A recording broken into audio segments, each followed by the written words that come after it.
What's up, guys? UFC 302 is here, and we got a solid overall card. Good main card. Sean Strickland versus Paulo Costa as the co-main. A 5-round co-main. Might be the best fight on the entire card. I love how the UFC has been putting more 5-round non-title fights on these cards. This fight definitely deserves to be 5 rounds. For the main event, we got Makhachev defending his lightweight title against Dustin Poirier. If he wins, I think he ties the lightweight title defense record. I really like the Kevin Holland, Alexia Chuk fight. The prelims are good as well. Cesar Almeida versus Roman Kopylov is an amazing fight. I'm also very interested to see how Grant Dawson returns after that knockout against Bobby Green. Overall, it's a really solid card, and we're going to start with Jailton Almeida versus Alexander Romanov. Almeida might be the better striker, which is saying a lot because he's not great on the feet. He has decent kicks, a good front kick, good leg kicks, but his boxing isn't very good. He kind of just throws some bullshit out and see if it lands. I mean, a lot of his hooks come really wide, but even still, I would say he has the striking advantage on the feet over Romanov. He's definitely much faster, but Romanov is a good wrestler. If he wanted to, I think he could take Jailton Almeida down. No one's really tested Almeida's takedown defense yet, I don't think, but I'm not sure that would be the smart thing to do because Almeida is a much better grappler, probably has the best Brazilian Jiu-Jitsu in the entire division, but maybe you could take him down and hold top position, but even then, I don't know. And on the flip side, I think Almeida can get Romanov down. I mean, Almeida was able to take Curtis Blades down, who is a lot bigger than him, like Romanov will be, and is a lot better of a wrestler than Romanov too, and he's able to take him down pretty easily. And if Almeida can take Blades down, I think he can take down pretty much everyone in this division besides maybe John Jones. There's also a big cardio difference between these two. Almeida has gone 5 rounds before pretty easily, whereas Romanov gasses out like 10 seconds into his fights. And the pace Almeida's going to put on him, which is volume of strikes and attempting takedown after takedown, the grappling pace, the striking pace, I think he's going to gas out even quicker. So for my final prediction, I am definitely going to go with Jailton Almeida. I think he's overall better on the feet. I think his kicks are going to be a good weapon, leg kicks, front kicks. And even though his boxing isn't too good and he leaves a lot of openings, Romanov doesn't have the same kind of power to really capitalize on those openings and punish him, at least consistently. I also think Almeida will get this fight down, and once he does, I think he has a big advantage on the ground. I'm just waiting for someone to punish him for his real lack of any setup on his takedowns. If you go back and watch all of his fights, he does the exact same setup. He will feint high with both of his hands and then dive for a double leg. But no one's really punished him for that yet, and I don't think Romanov will be that guy. So I'm going to go with Almeida, and I'm going to take him by a decision. Next, we're going to go to probably the fight I am most looking forward to on this entire card, Sean Strickland versus Paulo Costa, the co-main, a 5-round co-main, which definitely favors Sean Strickland. We know Sean has amazing cardio, has gone 5 rounds easily before, whereas Costa has only gone 5 rounds once and doesn't seem to have great cardio. It looked okay against Whitaker, but it looked bad against Rockhold. He was gassed out in the 2nd round. Most of this fight is probably going to take place on the feet. I do think mixing in the takedowns could be a good game plan for Paulo Costa. I would say he has the jiu-jitsu advantage on the ground, but getting Sean down is tough. Sean's takedown defense is solid, but his ability to get up from the bottom is amazing. In his last fight, Dricus was able to get him down, but he couldn't keep him down. He couldn't establish any control, couldn't establish any positions, couldn't get his hooks in. Sean was doing such a good job defending on the ground and working his way back up. And if he can get back up against Dricus, I think he can definitely get back up against Costa, who is probably worse on the ground than Dricus. But this is, in my opinion, the best version of Paulo Costa we have ever seen. That fight against Robert Whitaker was the best he's ever looked. He was landing really nice jabs, really good leg kicks as well. That's something we don't normally see out of him. And he did land that one spinning wheel kick to the head that nearly knocked Whitaker out cold in the 1st round. And I think those kicks are probably his best weapon in this fight because he can't box with Sean. I mean, almost no one can. The more he boxes with Sean, the less I like his chances. He has a solid jab that we saw him land against Robert Whitaker. He has a lot of power in his hands, but Sean's boxing defense is elite. He is so good at blocking punches with his arms. He's so good at leaning just away. And as I said earlier, Costa isn't a great boxer. He has a solid jab, but he's not going to be able to land that jab on Sean. Now, where Sean does struggle a little defensively is with the body shots. We saw Dricus start to work the body with left hooks, right straights, and those body shots started to open up the head on Sean, and that made it a little bit easier for Dricus to land on him upstairs. I do think this would be a good game plan from Costa. He doesn't work the body too much, but he's had some success before, had some success in the Whitaker fight, had some success in the Rockhold fight, but overall he just doesn't target the body too much. But if he did start targeting the body, because head's not going to be open out the gate on Sean, but if he started to land to the body, I think the head will eventually open up a little more. But as I said, even still, Costa cannot box with Sean. Sean is miles ahead of him. He's going to put the jab on him all day. Costa is allergic to jabs. We saw Whitaker land that jab on him repeatedly. We saw Adesanya land his jab as well against Costa, and Sean has an amazing jab. He's so fast with it, so accurate with it. There's zero telegraph to it. He's really good at working off his jab, using his jab to set up his backhand, to set up his lead hooks. And Paulo Costa doesn't have very good striking defense. He's not great at blocking shots. He doesn't use any head movement. We saw Whitaker tag him with a lot of jabs, right straight, step in left hooks. We even saw Luke Rockhold, a gassed Luke Rockhold, just throw out these big right hands with no setup, and they were landing on Costa. So Costa really has to keep this fight out of boxing range as much as he can using his kicks, and he actually has really good kicks. Outside leg kicks with his back leg, body and head kicks with his lead leg. Maybe we even see that spinning heel kick come out again, because although Sean has gotten a lot better at defending kicks, especially leg kicks, that used to be one of his biggest weaknesses. That outside leg kick opening is still there on him, and we saw Paulo Costa use outside leg kicks very effectively against Robert Whitaker, which was a big addition to his game. Costa also has really sneaky, really fast head kicks with his lead leg, and those lead leg high kicks and body kicks are open on Sean Strickland, and I don't like the way Sean defends head kicks. We saw in the Dricus fight, Dricus was using that same lead leg high kick, and they were partially landing on Sean, and Costa can use those kicks, go to the body, and then start working upstairs, using the body kicks to set up the head kicks, and just using those kicks to keep Sean out of boxing range for as much of this fight as possible. That's where I think Costa has his best chance at winning this fight. But for my final prediction, I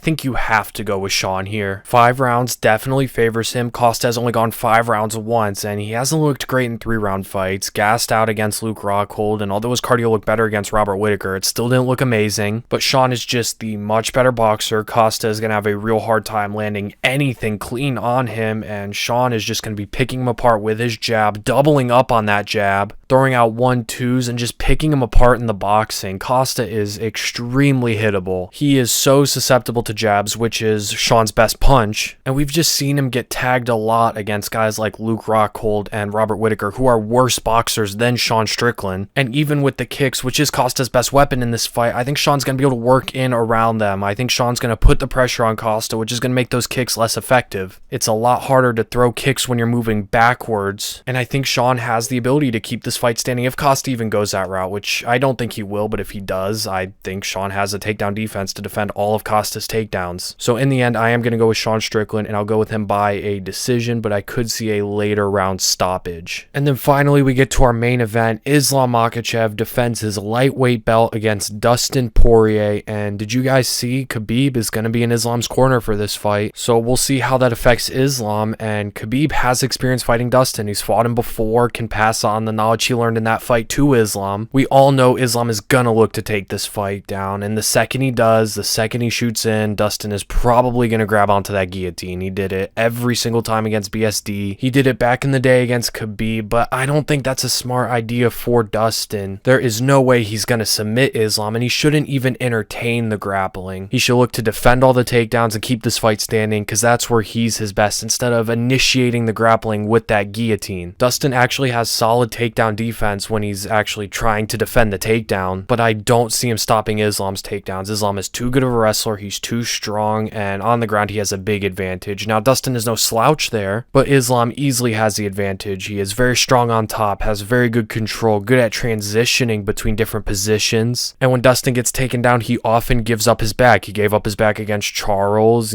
Chandler got his back, BSD got his back too for a bit, and BSD and Michael Chandler are not Islam Makhachev. If Islam gets on Dustin's back, he's not going to be able to escape. So I don't think Dustin should even entertain the grappling by pulling that guillotine on Islam. He should instead get to the underhooks, look to defend the takedown, and then separate back out to range. But honestly, I don't think Dustin has good enough takedown defense to defend a single or a double leg from Islam. And if Islam just wanted to avoid that guillotine altogether, not even risk it, because Dustin does actually have a solid guillotine, even though he's never actually finished anyone with it, then instead of trying to take this fight down with a single or a double leg from range, he could look to take this fight down in the clinch with a trip like he did against Charles, or maybe a judo throw. Islam has many different ways he can take this fight down. He doesn't just have to shoot in from range, because then that gives Dustin the the opening to at least attempt a guillotine. Instead, Islam could look to trip Dustin out in the clinch, which makes it a lot harder, almost impossible, to pull a guillotine. Islam actually did this against Oliveira because he knew how dangerous it was to shoot on Oliveira. Oliveira has such a good quick guillotine, a tight guillotine. So instead, he took him down in the clinch, and he could do a similar thing against Dustin, get him down, and then just absolutely dominate him on top, landing big ground and pound shots. Although Islam doesn't use as much ground and pound as he should, those openings are still going to be there. He's going to look to transition to any position Dustin gives him, and Islam is so strong on top, there is no way Dustin is going to be able to get out from under him. And even on the feet, there's a lot Islam can go to. Dustin is definitely the better overall striker. He's the much better boxer, has a really good jab, a really good right hook. That is his best punch by far. And with them both being southpaws, that opens up that jab and right hook from Dustin on Islam. And historically, Dustin does better against southpaws than orthodox fighters. Dustin can also use some good outside leg kicks, although he does have to be careful throwing them because Islam could catch him and take him to the ground. Even though Islam doesn't really do that, it's still a possibility. He's also really good defensively, has a good guard, good head movement, good counter punching, will land good combinations, work to the body, and then come upstairs. He can throw off the back foot. He knocked Benoit Saint-Denis out with a counter right hook. He dropped Michael Chandler with a counter right hook. But Islam isn't as reckless as those guys. He's not going to run forward with his chin up, winging shots. He's so patient and safe on the feet, which is going to make it even harder for Dustin to find those openings on him. Islam is very defensively sound, has okay boxing, but his kicks are a lot better than his punches. Now with them both being southpaws, that power leg isn't open on Dustin the same way it's open on orthodox fighters, but I think Islam is still going to use those kicks, even though they're probably not going to land for the most part. I think he'll use them mostly to maintain range, keep Dustin at distance, force him to come in, and then counter him with a takedown. Islam also has decent boxing, although I don't think he's going to want to box with Dustin for too long, but he's still capable there. He has a good jab, a good right hook, a solid left hand as well. The only thing I'm really worried for Islam on the feet is I really question his chin. He just seems kind of chinny now. His chin rarely gets tested, but when it does, he doesn't seem to take shots too well. Like against Volk, he got dropped. He got knocked out by Adriano Martins. And you really don't want to have a weak chin against Dustin because Dustin hits very hard, has very underrated power, has the ability to knock Islam out with one punch, but can he find that punch? I don't think so. So that leads into my final prediction. You definitely have to go Islam. On the feet, I think he'll definitely have some trouble. Now, he's not bad there. He's very quick, has a good jab, good kicks. I think those kicks are going to be his primary weapon. He'll look for knees and elbows in the clinch, but Dustin is the better striker. But the second this fight touches the ground, Dustin is completely outmatched. Islam is so much better on the ground, and although Dustin has solid takedown defense, I don't think he's stopping an Islam takedown, and we know he's probably just going to pull that guillotine the second Islam shoots in, which is probably going to just put him in worse positions. And once Islam gets this fight down, Dustin is not getting back up. He is way too strong on top, has way too good of control. He's so good at transitioning, and we've seen Dustin give up his back before, so I'm definitely going to go with Islam, and I will take him by a 4th round submission. More specifically, a rear naked choke because of Dustin always giving up his back, especially off that guillotine. And I say 4th round because Islam is so patient on the ground. He doesn't try and force anything, and I think we might see Dustin almost stall out, sort of like he did in that 2nd round against Charles, where he just held close guard instead of opening it up and trying to escape because he didn't want to risk Charles advancing position, which might have cost him that fight. So maybe he learns from that and he opens up his guard sooner, which allows Islam to advance and he gets submitted earlier. I don't know. I'm going to go with Islam by 4th round submission though. So those are my final predictions for UFC 302. It's a solid card, and I'm going to cover all the fights after they happen, so subscribe so you don't miss that. Turn on post notifications, like the video, leave your predictions for this card in the comments down below, and I will see you guys in the next one.